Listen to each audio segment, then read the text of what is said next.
আসসালামু আলাইকুম ওয়া রাহমাতুল্লাহি ওয়া বারাকাতুহু। বন্ধুরা সবাই কেমন আছেন? আজকে আমি আবারও আপনাদের মাঝে আহকামুন নেসা এই বই নিয়ে আসলাম।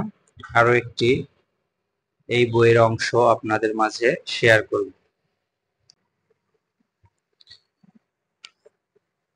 তো বন্ধুরা, আজকে আমরা আলোচনা করব গীবত নিয়ে।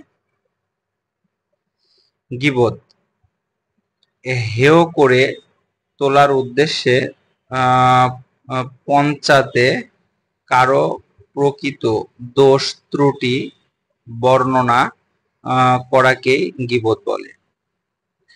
আর প্রকৃতপক্ষে সেই দোষ তার মধ্যে না থাকলে সেটাকে বলে বুহতান। বুহতান, যা গীবতের চেয়েও বড় অপরাধ। জ্ঞান, বুদ্ধি, বিবেক, পোশাক, পরিচ্ছদ, শারীরিক গঠন, বংশ ইত্যাদি যে কোনো বিষয়ে দোষ বর্ণনাই গীবতের অন্তর্ভুক্ত। আমরা অনেক সময় বলে থাকি যে যা সত্য তাই বলছি, তাহলে গীবত হবে কেন? কিন্তু এই ধারণা ঠিক নয়।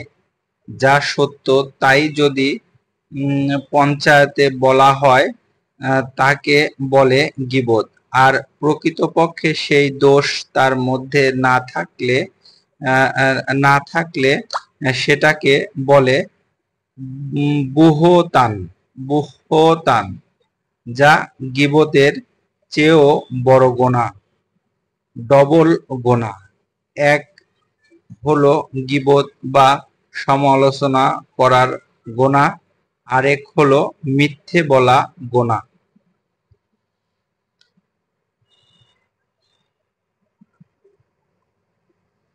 এক হাদিসে গীবত এবং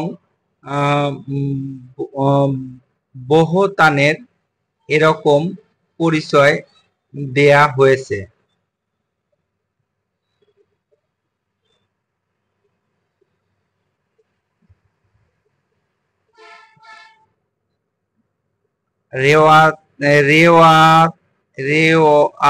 রেওয়ায়েতটি এরকম: এক সাহাবী জিজ্ঞাসা করলেন, অর্থ, ইয়া রাসূল সাল্লাল্লাহু, গীবত কি? রাসূল সাল্লাল্লাহু আলাইহি ওয়াসাল্লাম বললেন, তোমার কোনো ভাইয়ের পঞ্চায়েতে তার দোষ বদনাম বর্ণনা করা। সাহাবী জিজ্ঞাসা করলেন, ইয়া রাসূলাল্লাহ, যদি বাস্তবেই তার মধ্যে সেই দোষ থাকে? রাসূল সাল্লাল্লাহু আলাইহি ওয়াসাল্লাম বললেন, যদি বাস্তবেই তার মধ্যে সেই দোষ থাকে তাহলে তো গীবত হবে। আর যদি বাস্তবে তার মধ্যে সেই দোষ না থাকে তাহলে সেটা হবে বুহতান, অর্থাৎ অপবাদ। গীবত করা হারাম, জেনার চেয়েও গুরুতর কবিরা গুনাহ। নবী করিম সাল্লাল্লাহু আলাইহি ওয়াসাল্লাম ইরশাদ করেছেন, অর্থ, গীবত করা জেনার চেয়েও গুরুতর। গীবত করা এত মারাত্মক গুনাহ, অথচ আমরা এটাকে গুনাহই মনে করি না।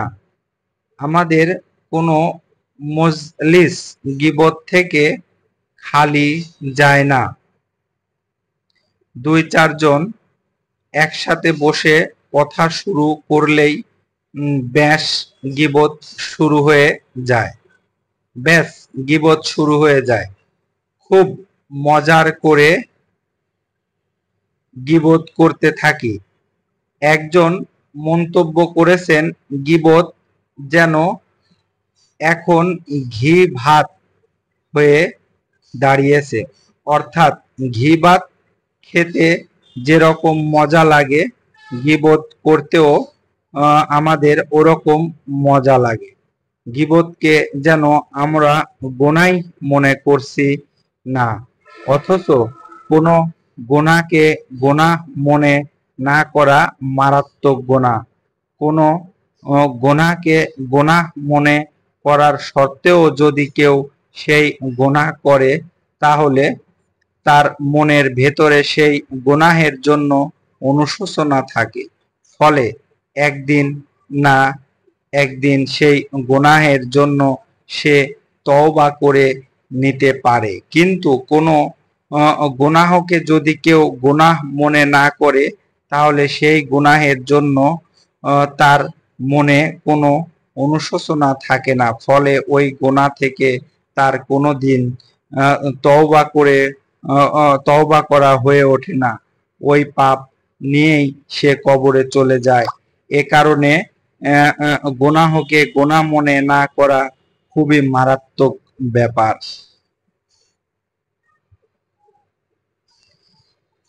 এই হাদিসটা সনদেহের দিক থেকে তেমন মজবুত নয়, তবে এর অর্থ সহিহ। গীবত করা অনেক ক্ষতি। গীবতের শাস্তি খুব সঙ্গীন সঙ্গীন হাদিসে এসেছে, অর্থাৎ অর্থ হযরত আনাস